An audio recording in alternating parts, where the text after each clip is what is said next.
Ready. Good afternoon and welcome to Thank you. Sculpt Pilates this afternoon. We have today one of our amazing members. I remember her first day opening at Sculpt and she was here. Welcome to Sculpt Pilates, Debbie. Thank you, Mel. Yes, can you tell us a little bit about yourself, about what you were doing? I know you're retired and then you're back to work. So just tell us about your journey. So I worked for the court system for 38 years, and I retired.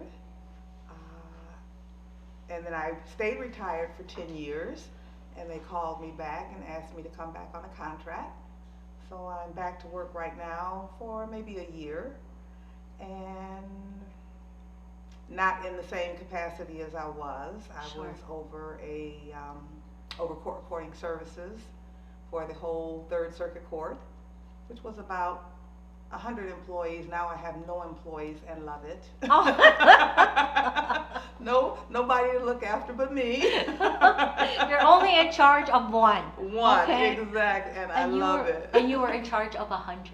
Yes. Oh, amazing. Yeah. What did that look like to you when you were running a show of 100 people? It was very fulfilling. I had a passion for court reporting, and that's what I went into. Um, and I always tell young folks,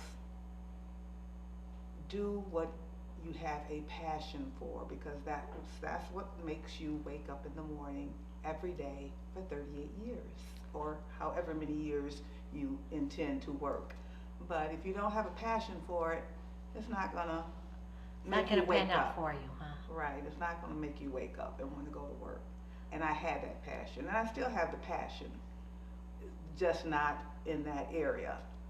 You have such a zest and zeal for life. I mean, just high octane energy. How does that translate to your leadership role when you were, running a group of 100 people?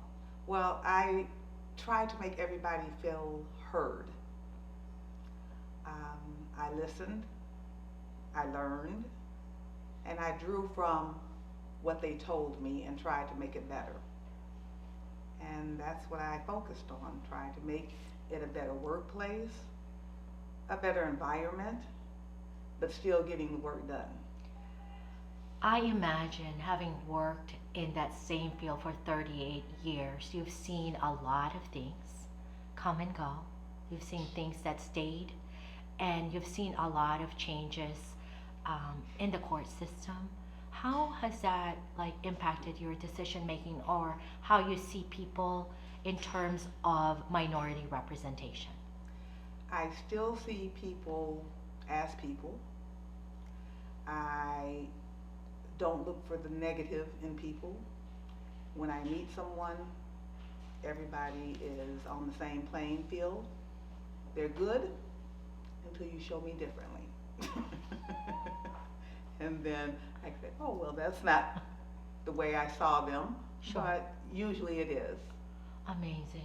So, if you have to sum up your leadership style in one word, what would that be? Consistency and being able to hear what other people have to say. It's really amazing. People, like yourself and everyone else that really I've talked to, it always comes down to people, right? It's that generosity, it's that consideration, it's that heart that you see someone else's heart Yes. and you just kind of work to lean in and help.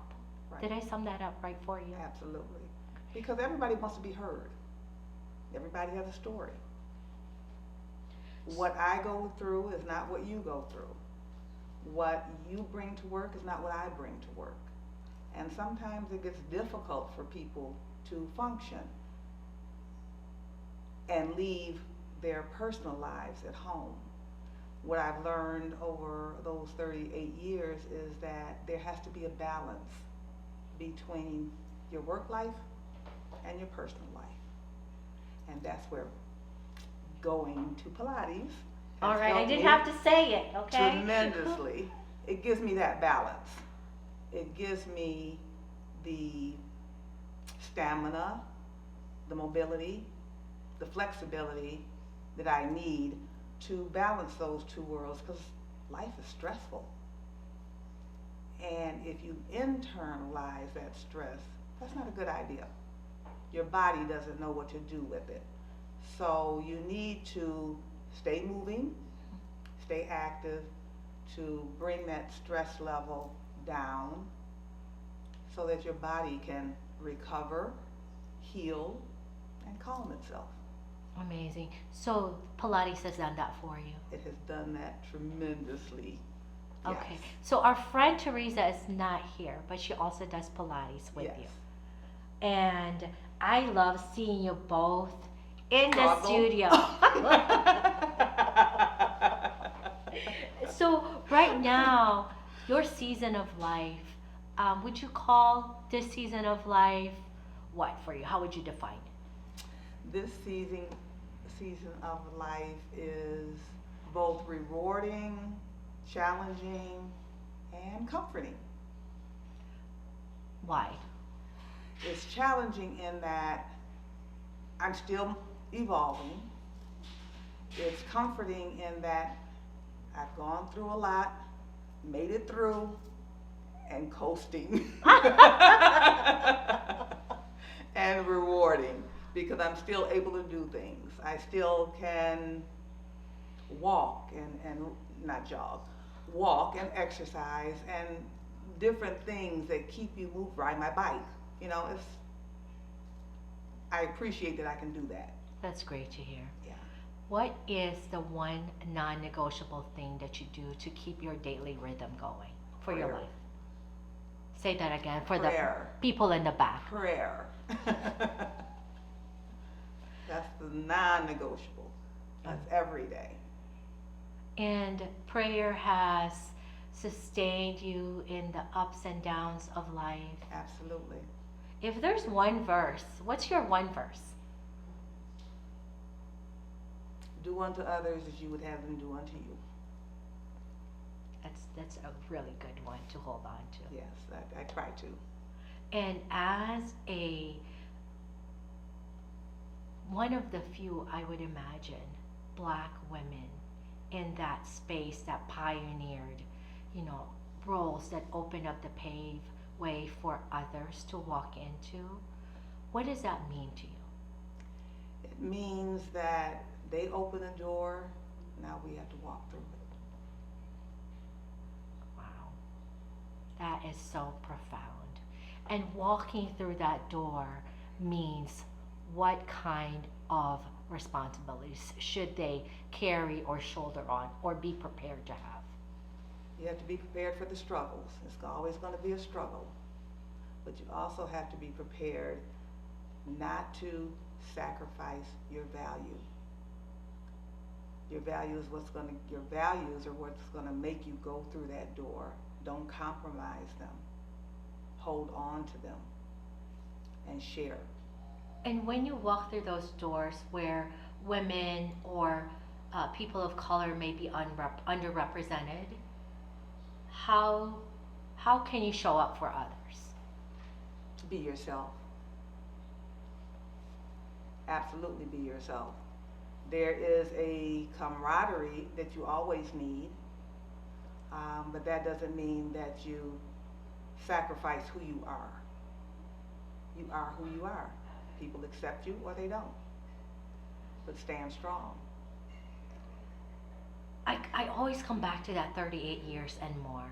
I mean, because there's, that doesn't exist anymore, right? No. We're jumping from one thing to another.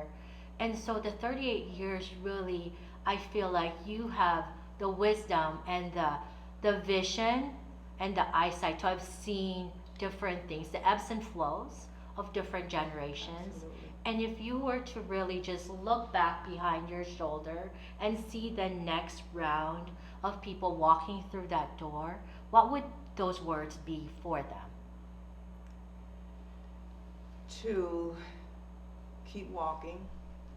You're going to stumble. You're going to fall. But you got to get up. And you just keep moving forward with prayer. Amazing. Who's inspiring you right now? A lot of people, mostly, I would say Mandela in his fight for justice, equality, and he did not compromise his values. How is the month of February like impacting you as a woman, as a person of color, how it connects to, Black History Month? What does that mean to you? I'm glad it's celebrated. I'm sorry we only have a month to celebrate it. I try to celebrate it the other 11 months of the year also. So it's a stepping stone, but I would like for everybody to just broaden it and continue it the rest of the year. Yes, I agree.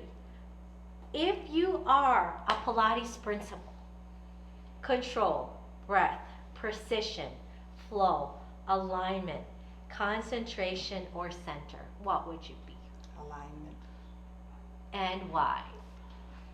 I think the alignment keeps you focused. It keeps your eye on the ball, and that's what's important. Excellent. Thank you so much for your time this afternoon, Thank you. Gabby.